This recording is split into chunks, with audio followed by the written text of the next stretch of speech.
Hey guys, sorry for the name change. I played Destiny. I thought about starting a Destiny YouTube channel, and then realized, I got to finish college, and pretty much dropped that. Really wanted to start editing videos, but um, actually, I'm going to give some context to this. The only reason I'm making this video is because I got about 550 views um, on my last video, as you can see right there.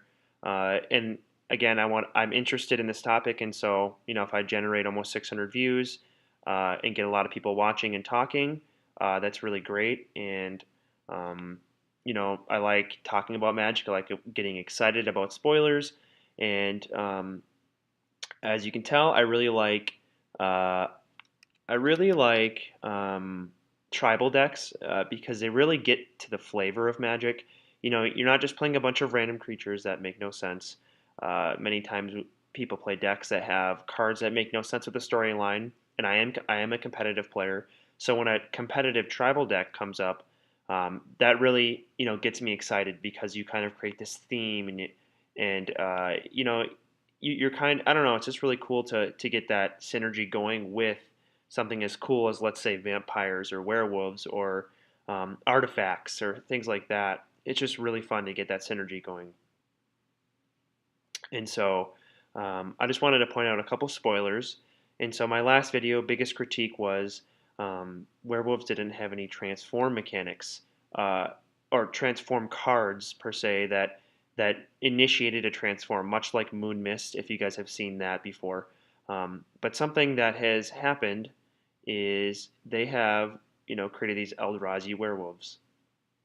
Very interesting. But something, as you can see, as on this Ulvenwald captive here, uh, is they actually don't have the transform text. Rather, they have an activated ability that transforms them. So now you can transform them on demand. Again, this is a huge deal because if you have no Moon Mist in Standard or something like Moon Mist, you really just have to rely on not playing anything on your turn, which means you're losing value, or hopefully your opponent plays nothing, which hardly ever happens in a competitive tournament because they're going to play around your werewolf strategy. And so the fact that you can transform one of your guys, thus transforming the rest of you guys because you invested mana into that and not playing a spell, is very beneficial to the tribal werewolf mechanic.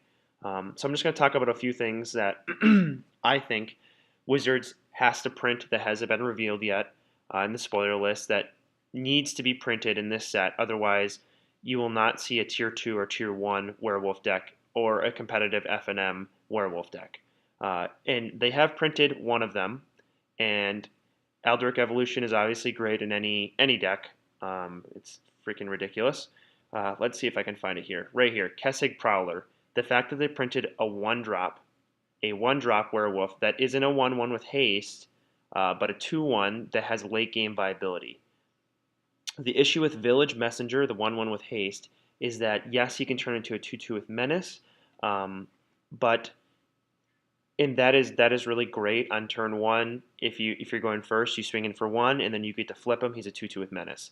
I think maybe if a tribal deck is viable, um, you could probably put him as a one or two of in the deck. But Kessig Prowler in a tribal werewolf deck is a playset hands down. A 2/1 for one that's on par with a very competitive red deck wins card, but it has late game viability. The fact that it can transform, and the fact for 5 mana, and then thus transforming the rest of your werewolves, um, is really, really powerful. And if you guys are familiar with Gaia Reach Bandit, his flip side is his werewolf side reads, you may have werewolf creatures you cast enter the battlefield transformed. So essentially, this is a 1 mana 4/4 with reverse menace, um, which is amazing. And this goes for all of them. And so this is why this is so important: is we need one drops that have late game viability. Village Messenger does not have that. This is the werewolf they needed to print to make. Now we need a 2 drop. We have Duskwatch Recruiter, but he's not aggro enough. He's good in the deck, but we need an aggro werewolf like a 3/3 for a red and a green, or a 3/3 for a green in a generic that has some sort of late game viability. Um, so that was one point that I made. And let me just scroll through here and see what else they have printed or they are going to print. I think that was the only werewolf okay, they also printed Ulrich. Let's see if I can find him. Come on. What the heck? I thought he was leaked early on. Did I pass it? I had to have passed it. Let's see. Ulrich of the Krallen Horde. Kind of disappointed in that card. I think it's up here. Oh, wow. Okay. For some reason it's not in that list. It's not on Mythic Spoiler. Well, let's just look for him. I like Mythic Spoiler because it's so clean, but of the Krallen Horde. Let's find there. It's right there on Mythic Spoiler. Okay, so this is the legendary werewolf that we were waiting for. Should have been printed in original shadows. Really stupid. You can finally do a werewolf commander deck. Really great, flavorful. And I'm going to say two things. First off, this guy looks underwhelming. Two, I think he might be underwhelming. But last comment, I think he might be good. And when I say that, that is because of a card called Wolfir Silverheart. So let's take a look at that. This card was played in a lot of decks. I don't know if people thought it was, at the time, I don't really remember if people thought it was good or not. I like the Gatherer, so let's go there. Yeah, this card reads Soulbound. So basically, when it enters the battlefield, you pair it with an unpaired creature, and as long as Wolfir Silverheart is paired with another creature, each of those creatures gets +4/+4. So essentially, if there's another creature out, which it is situational, it's a +8/+8 power boost on board. That is very, very powerful. As you can see, can you imagine having a 2/2, and now you have an 8/8 and a 6/6? Very, very powerful. But I think Ulrich on his human side is a lot like that. The fact that he comes out, it is unfortunate that he doesn't have like trample on both sides. That would make this card, I think, playable in Tier 1 decks. I do not think he is playable in Tier 1 decks right now, but I just wanted to say that because a lot of people are like, oh, he's lackluster, but just remember Wolfir Silverheart. Yes, it's a Wolfir has the extra +4/+4, but the thing is this can be activated multiple times, and it is not situational on having another creature because he can give himself +4/+4, which is important to realize. And then the other side is basically kill something. There's not many cards right now that would survive a 6/6 that would kill him. I think he would survive most encounters. Avacyn dies. Any of the big creatures die.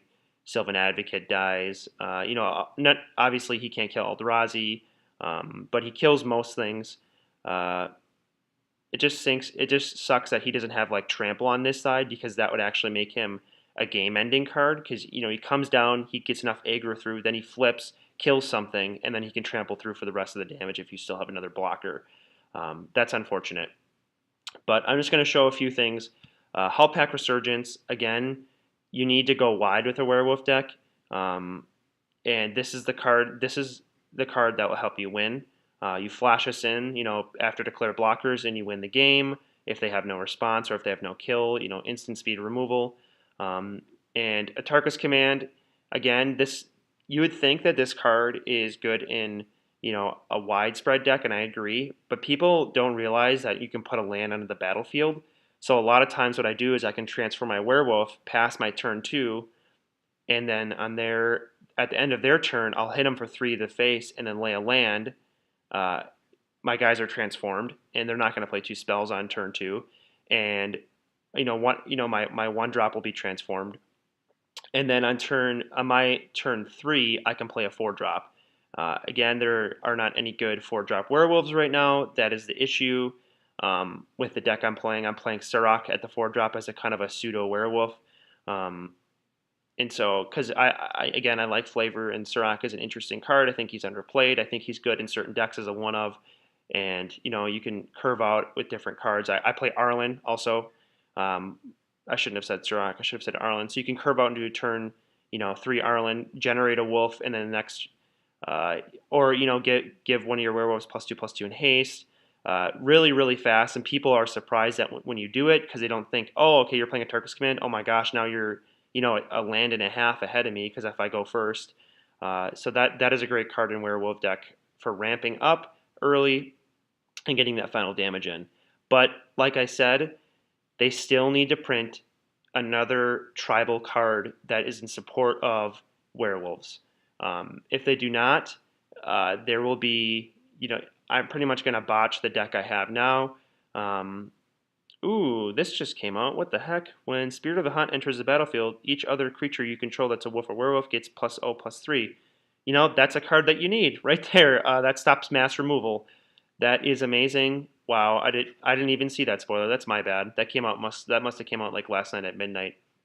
Um, Here we go. We need more cards like this. We need more wolves and werewolves that support wolves and werewolves. And I guess I can't repeat myself enough. That is such a huge deal. And they really need to print an instant or sorcery that can transform them on demand, or an enchantment that does something like that. Uh, or, a wolf, werewolf that can do that also. We really need those cards to be printed.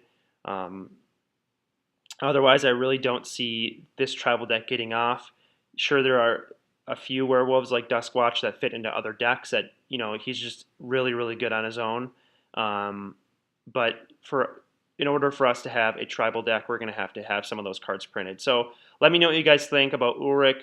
That's an interesting one. I'm actually kind of I've seen cards like this happen where people are like, oh, that card sucks, and then it becomes a mediocre card in tier 2 decks and in standard, and maybe a one of in some decks. Especially, I could see it played as a one of with Eldritch Evolution. Ramping into just having the variety in a deck that can search for cards. You may want an Ulrich. You may want the +4/+4 in some situation. So I can see him being played as a one of in some decks. In the Pro Tour, we'll see. That's just my thoughts. So let me know. Comment, like, subscribe. I don't post a lot, but I only post things that I feel like are not, spam. I feel like a lot of YouTubers post crap just to get views and to maintain content. But just let me know what you guys think, and have happy 4th.